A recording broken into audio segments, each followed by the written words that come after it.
grupo na nagpapakilala kay Kristo. Pero sa ating pong pag-aaral, kunin mo yung hawak ko. May isa lang ang katawan ni Kristo.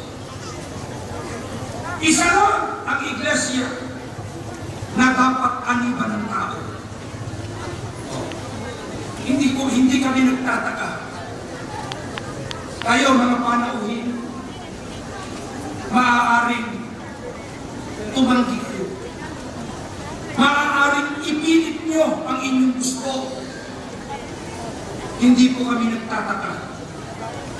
Pero mga panauhin, dagdagan po natin ang katwiran ayon sa mga talata ng Biblia. Pwede po, sundan ninyong mabuti ang ating pong pag-aaral para maghiwa-hiwalay tayo. Hindi kami nabigo. Naipaunawa namin sa inyo kung bakit ganito na lang ang pagsasakit namin na kayo po'y makasama namin sa iglesia. Totoo ba lahat ng tao nasakop ng pagliligtas ni Kristo? Pakinggan ninyo ang Efeso 5:24. Nandiyan po sa screen. Okay. Tatapwat kung paano ang